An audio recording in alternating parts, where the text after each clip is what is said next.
tudo bem? O episódio de hoje nós vamos tratar de um assunto extremamente importante e que nós não podemos mais deixar passar naturalizado. A questão do racismo estrutural e todas as suas vertentes. Sempre sou chamada para falar sobre a questão da violência contra a mulher, que está presente em todas as esferas, seja na esfera doméstica, no trabalho, na vida, na política, nos espaços de poder. E essa violência não para de crescer. Agora tem um dado muito triste. Infelizmente, as mulheres negras, as mulheres pretas, a nossa convidada vai nos explicar qual é a melhor forma de nos referirmos, elas infelizmente são mais afetadas. São as mulheres que infelizmente não ocupam os espaços de poder, têm uma dependência econômica, seja do seu companheiro ou da pessoa no espaço de trabalho, enfim. Ela é diretamente mais atingida pela violência contra a mulher. E o pior, isso passa muito naturalizado. A nossa convidada de hoje é uma voz ativista incrível e tem um charme no seu sotaque que você vai ver daqui a pouquinho. Alexandra Lohras, ela é uma voz, é uma ativista, é uma jornalista francesa que hoje ela despendeu tempo para conversar conosco. Alexandra, muito obrigada. Tudo que eu falar aqui vai ser demais, mas eu de fato estou muito honrada e sempre gosto de agradecer, como eu fiz assim que você chegou, pelo seu tempo, que é algo muito precioso que a gente tem. Então, muito obrigada por estar aqui.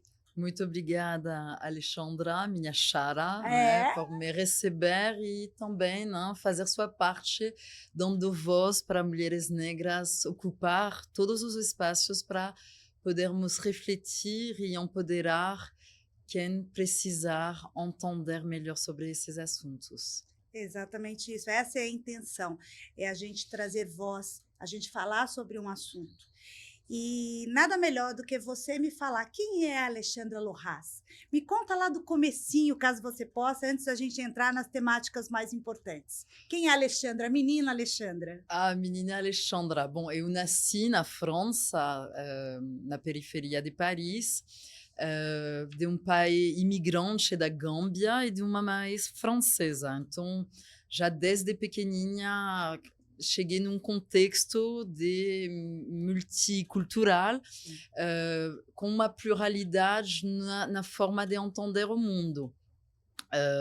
Na questão de que eu nasci numa família extremamente racista, com meus avós, bisavós, que nunca aceitaram minha mãe branca casar com meu pai negro. Então, já desde a infância aprendi a amar pessoas racistas e eles também aprenderam a me amar. Então, acho que, de uma certa forma, consegui desenvolver sinapses de inteligência emocional para saber tratar com pessoas com preconceitos, vieses inconscientes, e hoje virou minha carreira, né? Então, ajudo muitas empresas sobre letramento racial, sobre como entender melhor a diversidade e a inclusão, e não só na contratação, mas também na parte de inovação, entender o quanto precisamos ter negros em todas as camadas da sociedade. Então, fiz também treinamentos de 64 mulheres negras do governo atual, servidoras públicas, trabalhou também com as Black Sisters in Law, que são 6.000 advogadas negras que todas passaram na UAB e muitas delas voltam a faxinar ou a ser babá por não conseguir clientes e não conseguir ser contratadas por escritórios de advocacia. E ajudou também grandes multinacionais como a Bradesco, a Siemens, para ajudar mulheres a subir na alta liderança das empresas, para justamente ocupar espaços para ajudar na parte de inovação, em como desenvolver produtos, campanhas, ideias, para falar com 52% do mercado, né? Porque nós mulheres somos 52% da população, nós negros somos 56% da população brasileira, então, com certeza, precisamos ocupar esses espaços para mesmo as empresas se adaptar com o verdadeiro público brasileiro.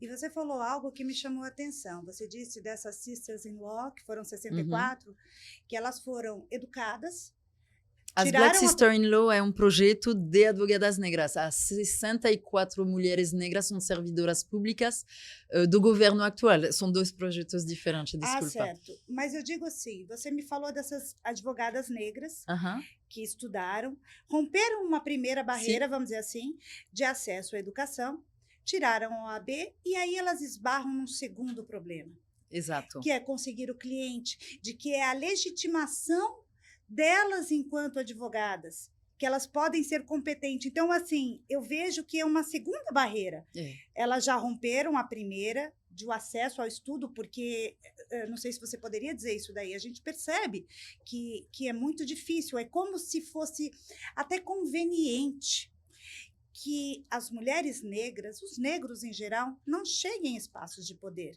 para que eles continuem ocupando espaços de serviço É o que chamamos de racismo estrutural, estrutural. né?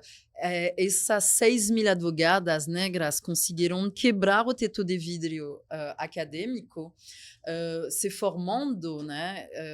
E podemos mesmo observar, são as primeiras das suas famílias a se formar academicamente, e só que os códigos de branding pessoal, de como se apresentar, de como se vestir, de como transitar nesses espaços, não foram passados para elas. Então, elas conseguiram intelectualmente se preparar para esse mundo, mas a sociedade continua enxergando elas como babás ou faxineiras, né? Então, hoje, meu trabalho é também empoderar elas a entender como usar a comunicação não verbal através da vestimenta, Sim. através de uma narrativa visual, né, usando inteligência artificial para também construir a autoridade delas, publicar um livro, conseguir ser né, enxergadas tanto no LinkedIn, tanto no Amazon, com um livro publicado, você vai já construindo tua autoridade,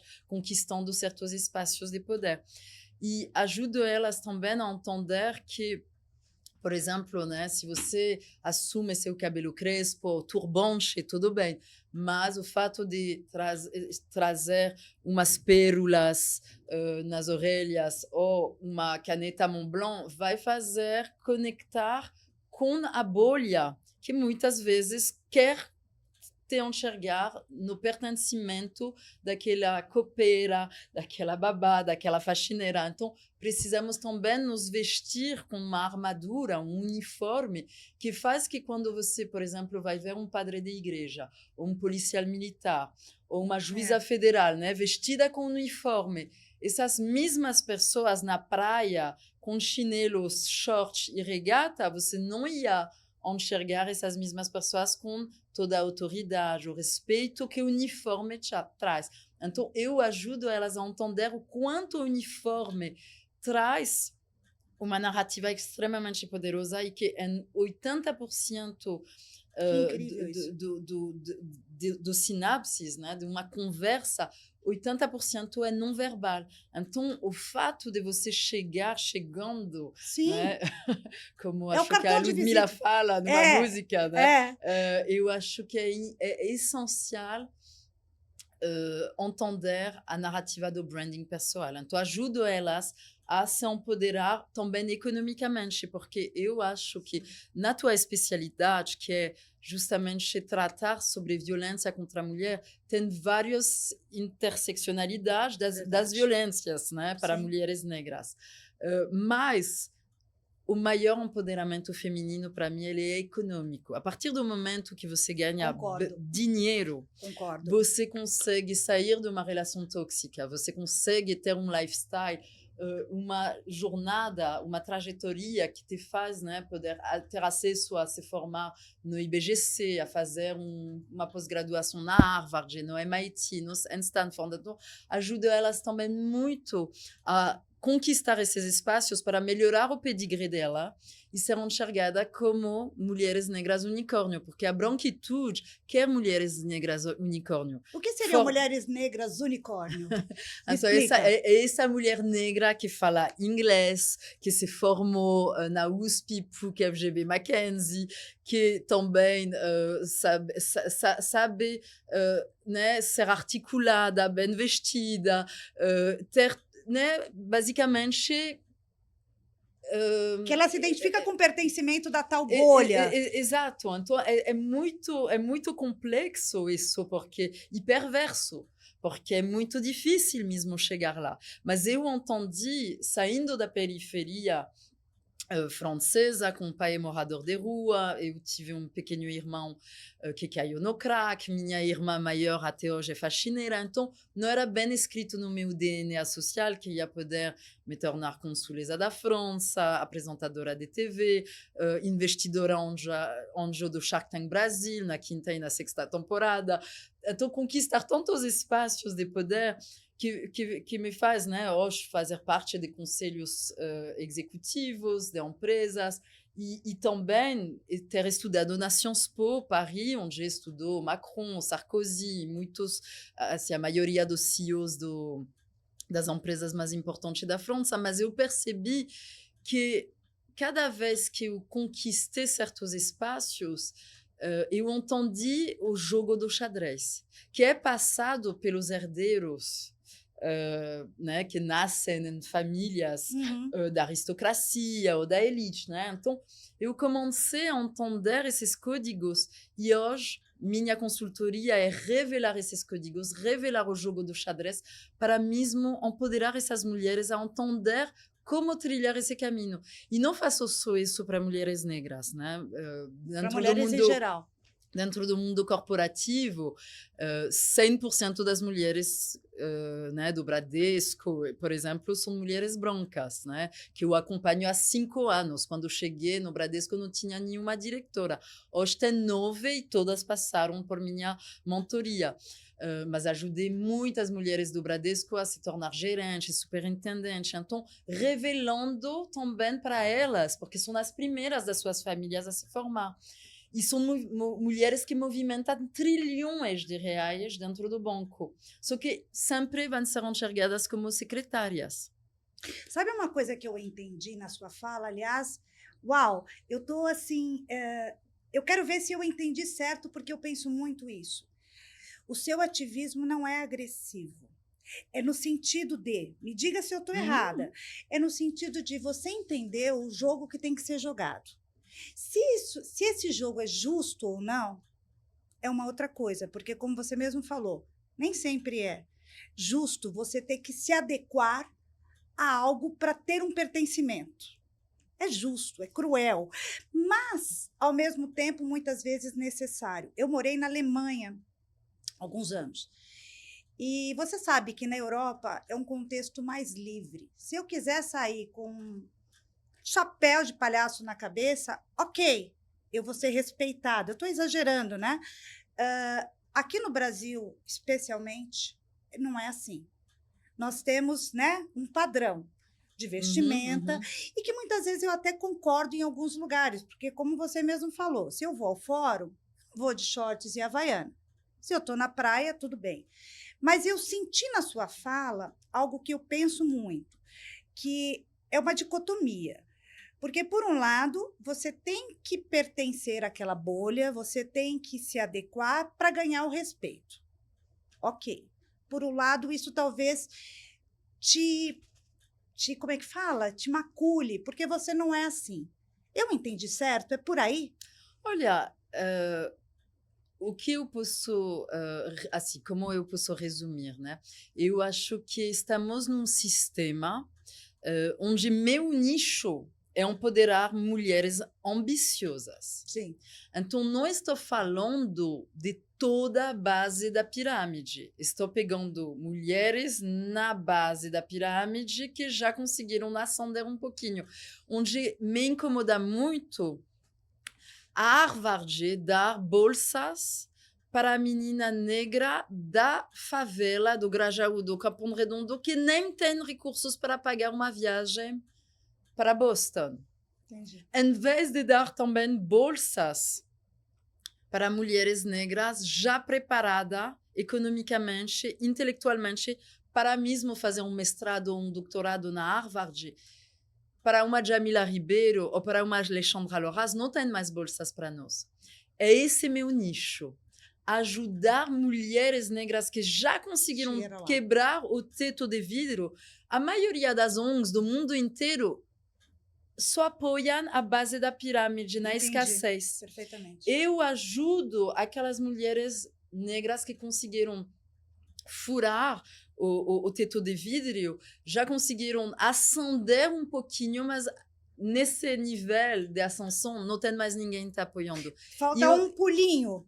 Ou falta 10 pulinhos, né? Mas vamos dizer que né, meu ângulo de atuação é justamente para as mulheres ambiciosas, porque eu acho que já na cultura brasileira a palavra ambição para a mulher é algo muito problemático, né? O homem pode ser ambicioso, mas a mulher, espera aí.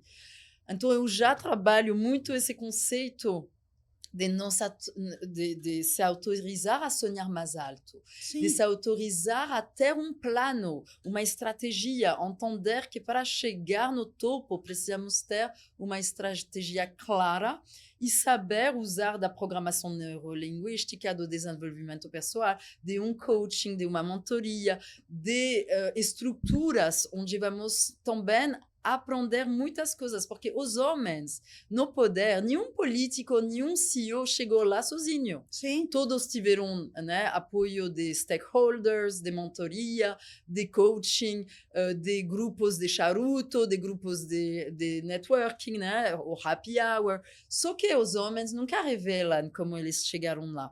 Pediram um plano de carreira. Como se fosse algo natural. Sim, mas uma Rachel Maia ou uma Luísa Trajano também aparecem como essas mulheres numa ascensão quase orgânica, como se elas fossem, né, dotadas de alguns dons ou talentos extraordinários, né? Quando é verdade, todas nós podemos chegar aonde elas chegaram. Com isso, você agora precisamos entender que você não nasce juíza federal, você não nasce ministra. Tem toda uma preparação. Mas primeiro é se autorizar a sonhar aquele plano. Eu acho que com isso, você permite que todas entendam que é possível chegar lá. Porque, ou seja, isso demanda uma preparação. Eu sou uma pessoa, eu sempre falo assim, é como uma matemática, como uma receita de bolo. Exato. Se você colocar os ingredientes certos e os usar da forma adequada, o seu bolo, pelo menos, tende a ficar bom. Né? A não ser que algum fator externo no meio do caminho dê errado, acabe a luz, o forno pife, mas, a princípio, é para dar certo. Né? E eu concordo muito com isso. E você, Alexandra, falou de dois pilares que, para mim, são vários, né? Mas que são muito importantes. E eu sempre falo aqui, eu acho que em todos os episódios que eu fiz, eu mencionei, porque são duas coisas importantes. Uma delas as pessoas desvalorizam, que é a questão da autoestima, do autocuidado. Eu já tive situações pessoais de divórcio, sendo bem clara, que eu me lembro de uma amiga falando assim para mim, em alguns momentos ruins, vai fazer a unha, faz uma máscara no rosto, coisas, a princípio, bestas. Mas, ou seja, é um autocuidado, cuide de você. Eu acho isso muito importante. E você falou da beleza negra num livro que eu queria que você me explicasse um pouco mais. E a questão da independência financeira. A independência financeira permite que, além de galgar esses espaços de empreendedorismo, de espaços de poder que você tenha tal preparação, em outras situações mais rasas, não sei se é exatamente o termo, te permite a escolha de você querer estar com um companheiro. Eu tenho algumas situações ruins. Eu tenho uma situação, já que a gente está falando aqui abertamente, de uma senhora que eu ajudei numa ONG, ela era de uma comunidade, ela era a clássica mulher que sofre a violência psicológica de todas as formas que você pode imaginar. E ela tinha que se vender sexualmente para que o marido trouxesse a comida para casa, né? Ela tentou em alguns momentos abrir um salãozinho de beleza para tentar, né, conseguir um valorzinho e sair daquilo que a oprimia. Ele ia lá e destruía tudo. Então, ou seja, a violência patrimonial e a Uhum. independência financeira, por um outro lado, elas podem cuidar de mulheres nessa situação ou de mulheres que, como você mesmo falou, já estão quase que para romper a bolha e buscando, né, alçar caminhos, voos mais altos. Mas falando especificamente sobre esse livro e sobre a importância que eu acho que você dá para a beleza, porque tem uma importância muito maior do que um simples batom que ela vai Uhum. passar. Ela se adequar, faz parte da preparação. Me fala mais sobre isso, Claro. que eu achei incrível. Olha, falar sobre beleza podia parecer como algo superficial, né? E muitas vezes nas nossas famílias humildes, né, temos escutado que o visual é superficial, não é tão E não é. importante. Só que, infelizmente, eu acho que o cérebro do ser humano vai mapeando através do olhar muitas coisas, no pertencimento ou no não pertencimento. Eu acho que quando vejo minha trajetória e o que muitos chamam de sucesso, eu posso dizer que eu devo muito isso ao desenvolvimento pessoal que eu fiz através da ayahuasca, através da iboga, né, de plantas sagradas, medicinas Legal.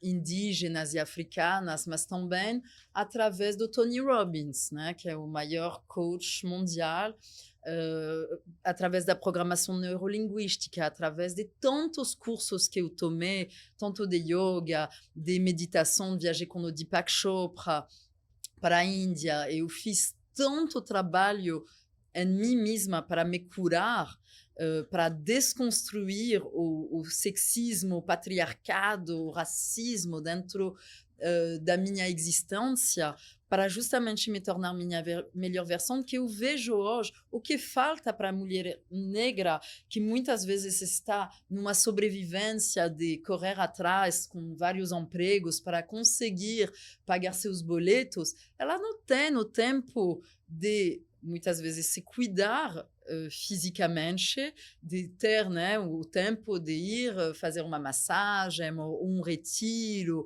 ou de estar em certos espaços para tomar um curso, para se elevar, porque ela está sempre, né, no ônibus correndo para Exato, ir de um trabalho a outro, né, educando seus 3 filhos sozinha na exato. favela, ou justamente está presa numa relação tóxica. Então, hoje, meu cuidado é justamente poder passar ferramentas de poder para ela acelerar seu empoderamento, tanto como empreendedora, porque hoje, né, no inconsciente coletivo, achamos que um empreendedor é um homem branco, né, no Exato. Brasil. Só que não.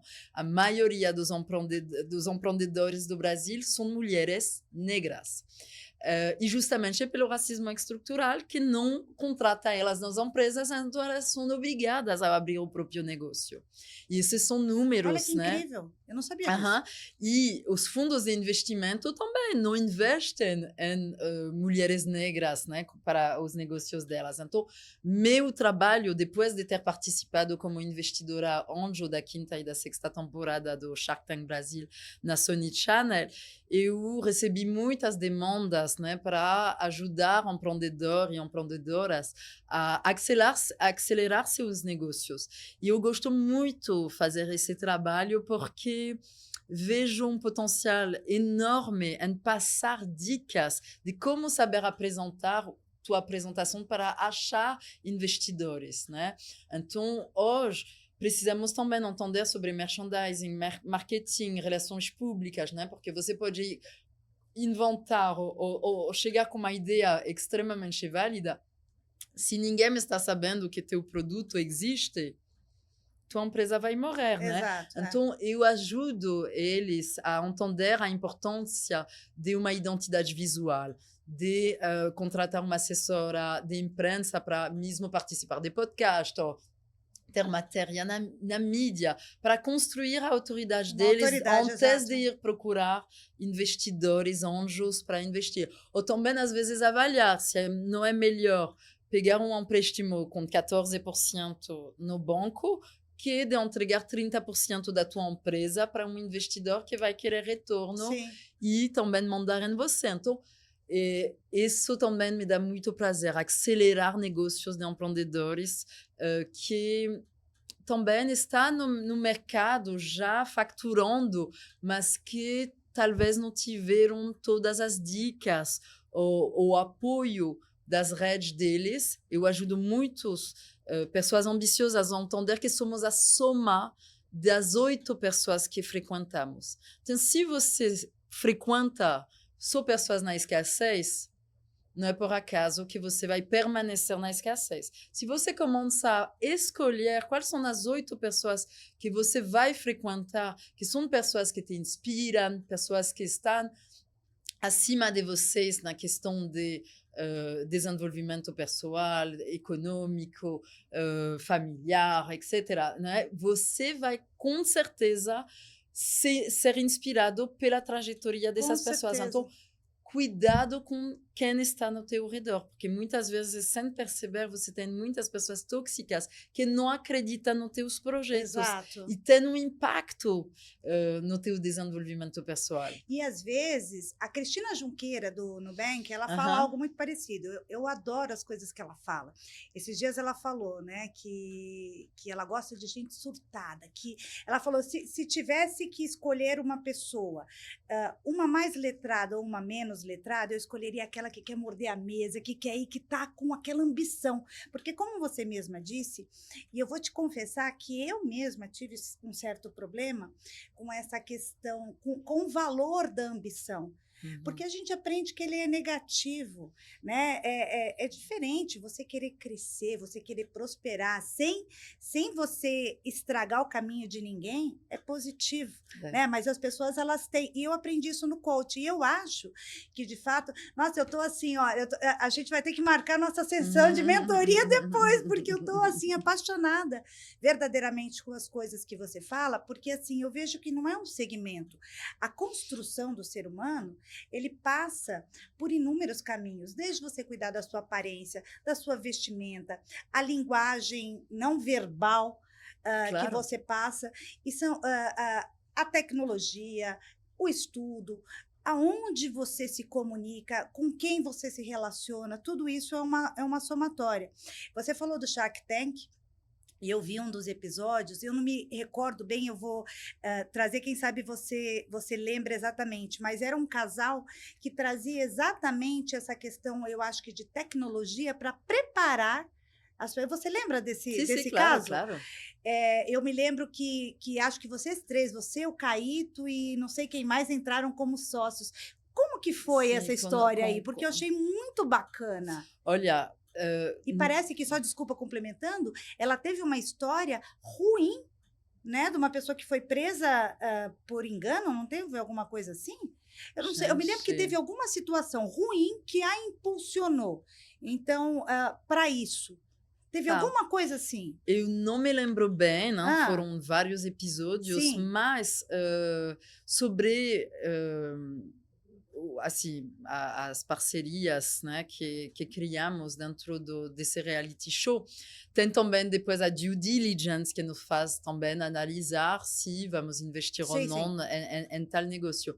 Mas voltando para a Junqueira, porque não posso, assim, dentro da sororidade da questão racial, a Junqueira, tenho uma imensa admiração também por, né, ser a única mulher brasileira que tem uma empresa unicórnio que entrou na Bolsa de Valor de Nova York.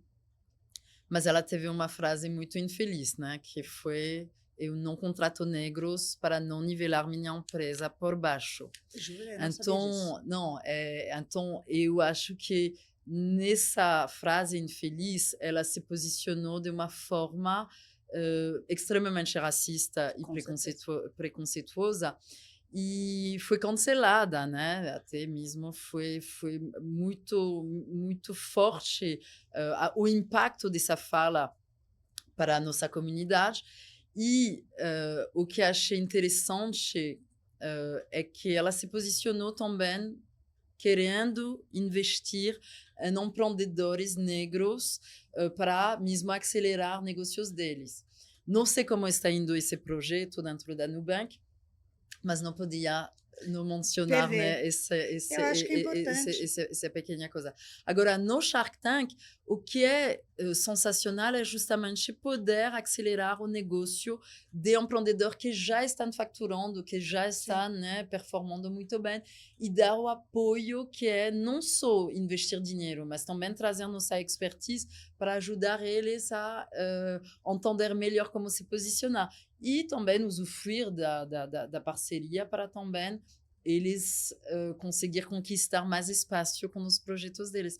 É um projeto muito legal, mas tem também muitos outros projetos nos bastidores que eu apoio É, e que é muito prazeroso fazer parte, né? eu acho que é Tem, por muito. exemplo,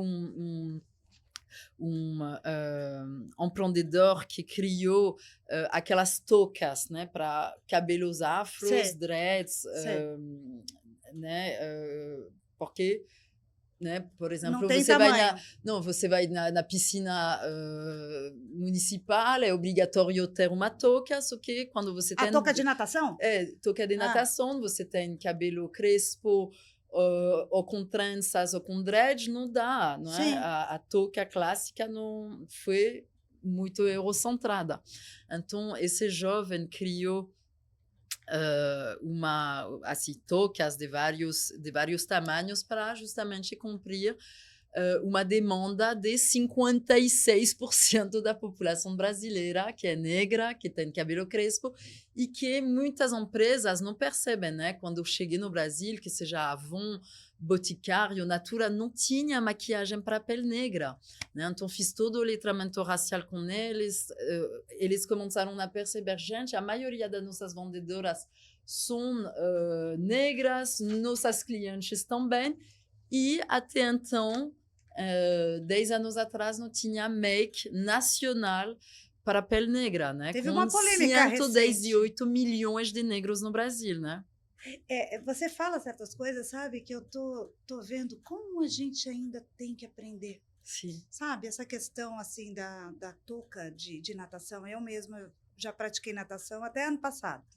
Parei de fazer por causa do cabelo, porque estava ressecando. Mas, assim, são coisas que eu tenho aqui que confessar. Eu acho que a gente tem que mostrar as nossas vulnerabilidades Uhum. para a gente aprender. Eu nunca tinha pensado nisso. E como é cruel para uma pessoa num simples ato de querer praticar um esporte e ele não ter. É como se ele não pertencesse, Uhum. não é? É muito. Não, e É agora, cruel até. esse jovem, né, minha cor, que desenvolveu essa marca, conseguimos entrar na Decathlon, Que né? Então, show!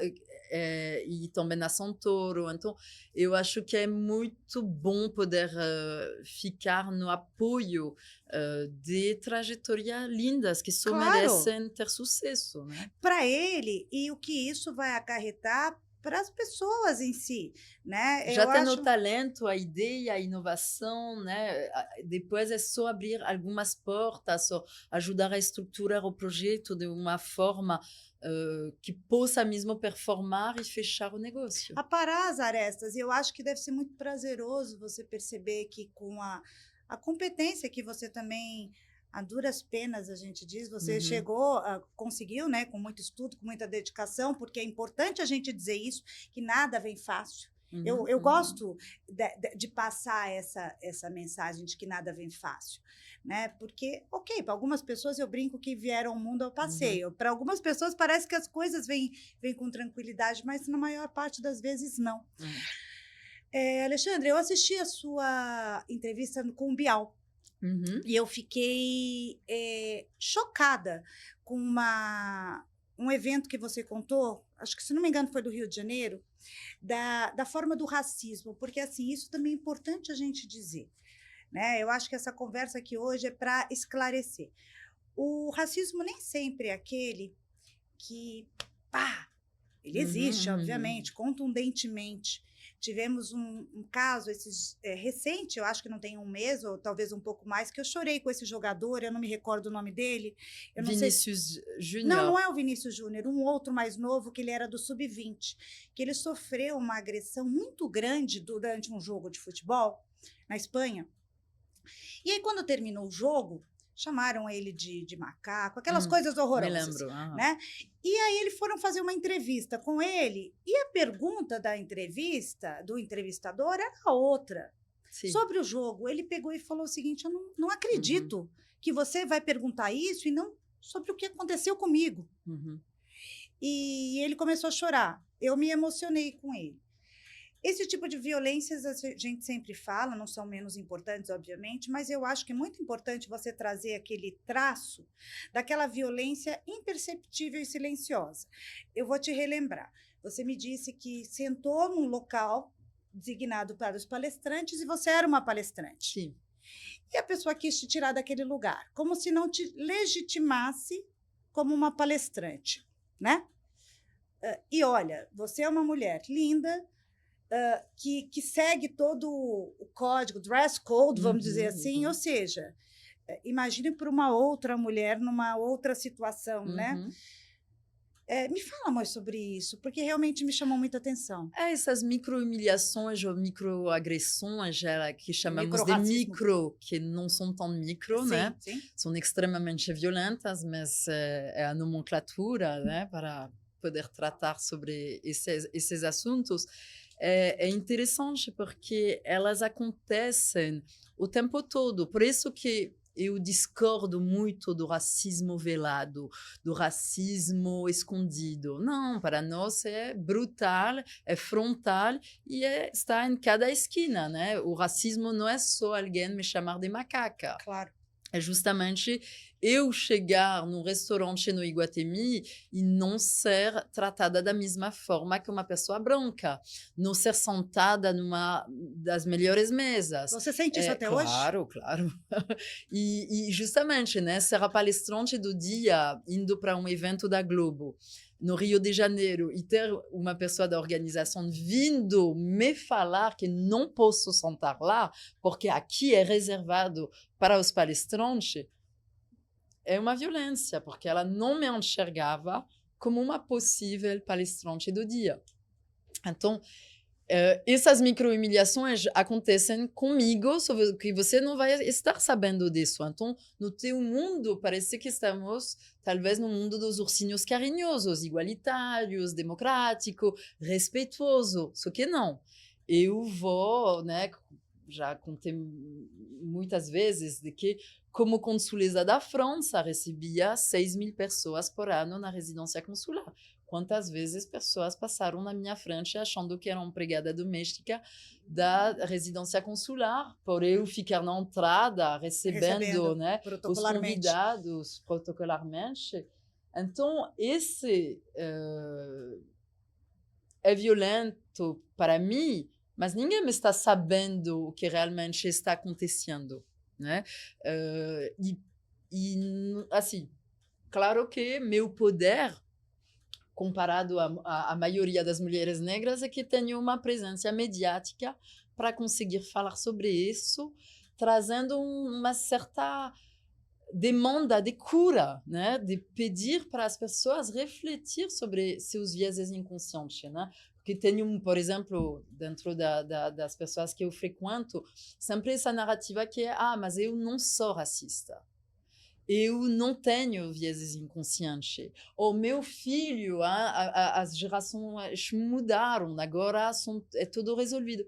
Eu sempre pergunto, né? Espera aí. Quantos negros você convidou no teu churrasco? Quantos negros você convidou no teu aniversário? Aliás, quantos negros você namorou? Ou quantas negras você namorou na tua jornada? Quantos negros estudaram com você na escola? quantos negros estudaram na universidade com você? Quantos negros hoje trabalhando com você? Se a resposta não for 56%, e você não se incomoda com a falta, né, a apartheid, a segregação de todas essas pessoas negras que deveriam estar ocupando todos esses espaços, e você já normalizou a ausência deles, ou o fato de que eles estão só no teu churrasco, no teu aniversário, só na cozinha ou ali te servindo, mas não estão curtindo a festa contigo, e você já normalizou a ausência deles em todos os espaços que você frequenta, então você faz parte do problema. E acho que, né, todas as pessoas que eu frequento fazem parte do problema, Sim. porque dentro da elite brasileira que eu frequento, tem normalizado essa apartheid, essa segregação, que nem precisa de lei para existir. O Brasil se construiu com a exploração de milhões de corpos negros que foram explorados, e até mesmo nos livros de história se fala, né, até mesmo em aulas de economia, que o Brasil se enriqueceu por extração de minerais gerais, né, de ouro, de esmeralda, de café, de cana-de-açúcar, de cachaça. Mas com quem? Como esse foi extraído? Com esses milhões de negros escravizados. Mas nunca fala que o Brasil se enriqueceu com a escravidão. Foi a maior exploração de todos os tempos, foram esses milhões de negros. E se fala muitas vezes, né, dos 12 milhões de negros que foram arrancados das suas culturas, terras, né, do Brasil, mas nunca temos o número de... Esses 12 milhões fizeram bebês, né, durante 400 anos de escravidão, quase. Então, quanto foi realmente o número global desse crime contra a humanidade, que até hoje o Brasil não reconheceu a escravidão como crime contra a humanidade. Na França, a ministra Christiane Taubira fez uma lei e reconheceu a escravidão na França, porque somos também o segundo maior escravagista, né, país escravocrata do mundo, né, bem antes dos Estados Unidos, a França, né, depois do Brasil. Mas, pelo menos, temos reconhecido isso como crime contra a humanidade. O Brasil ainda não. E ainda tem alguns países da Europa que a gente vê que também não, né? E isso é assim. A sua fala é absolutamente impactante. E quando você diz que nós temos ainda muito do racismo estrutural e muito a aprender, eu tenho que concordar com você e só vejo como é importante esse pequeno espaço que eu procuro trazer para desmistificar muitas vezes, talvez não seja tão convidativo falarmos sobre assuntos polêmicos, mas eles são absolutamente necessários. Claro. E, bom, é isso. Eu gostaria de terminar aqui te pedindo, Alexandra, para você dar alguma palavra final do que a gente não tenha dito aqui, que você pense que seja essencial para a gente terminar essa nossa conversa de hoje. Olha, para mim, até ter 56% de negros no governo, no Congresso, no Senado, nos boards executivos das empresas, na televisão, nos desenhos animados, nas novelas, né? E também nos brinquedos, né? Porque até hoje, em 2025, não tem nenhum super-herói nacional negro. Verdade. Na maioria das crianças, você vai de Salvador a Curitiba, não existe no Brasil. Vai achar o Pantera Negra dos Estados Unidos, mas não foi criado, né? Um super-herói. Isso é representativo. E dá para achar uma ou duas bonecas negras, mas sempre com cabelo alisado, né? Não tem cabelo crespo. Então, minha chamada é sempre alertar que as cotas é um avanço, né? Mas precisamos ter reparação histórica. Então, tentam pensar como nós precisamos agir. Não pensar que é só o governo que precisa agir. Somos nós. Nós precisamos ser aliados e agentes da transformação. Então, que seja você, dentro do espaço que você ocupa na sua empresa, na sua família, na sua convivência, na sua vida social, onde podemos nos tornar, né, agente dessa transformação, fazer nossa parte, entender que o problema da pessoa trans não é essa pessoa trans que vai resolver a questão de falta de inclusão da pessoa trans, não é a pessoa com deficiência que vai também conseguir lutar para fazer que tenha leis e políticas de inclusão de pessoas com deficiência. Então, é igual. O branco precisa também se tornar aliado e fazer sua parte para trazer a mudança que queremos ver no mundo. É como eu falo, né, só esperar desses grupos minorizados para, né, trazer essa mudança. Precisamos realmente trilhar um caminho. E por isso que hoje, me dando voz, é também fazer tua parte, Alexandra. Merci. Muito obrigada. Muito obrigada. Eu fiquei realmente impactada e algumas vezes emocionada. Eu queria só terminar te dizendo uma coisa e como isso é importante. Alguns anos atrás, eu entrei numa fila de adoção para adotar uma criança. E eu não fiz a distinção racial, porque você é convidada a fazer isso. E eu achei muito importante a pessoa que veio conversar comigo, ela teve uma fala importante, muito parecida com a sua, querendo saber qual era o contexto no qual eu vivia, e de que forma eu iria lutar por um racismo que efetivamente iria acontecer com meu filho. A gente não pode dizer, não, isso não vai acontecer. Vai acontecer. Com certeza. E como você vai encarar isso? Porque eu tenho que encarar de uma forma ativa, sem tanta agressividade, para que eu não o agrida e não revitimize mais a criança. Você entende? Isso. E desde essa época, acabou que não aconteceu a adoção por outros motivos, mas eu penso muito nisso. E ter essa pauta hoje com você, por alguns motivos pessoais, me honra muito. Então, eu queria te agradecer realmente muito. Ai, obrigada. Muito obrigada. Eu tenho alguma coisa que eu tenho que entregar para ela aqui. Já chegou? Que delícia! Ale, como a gente diz aqui no Brasil, o nome dessas flores é gloriosas. São gloriosas. Para uma mulher gloriosa como você, muito obrigada pela sua voz. Muito obrigada. Obrigada, gente. E até a próxima, com mais uma convidada bombástica que com certeza vai agregar no nosso conhecimento. Um beijo.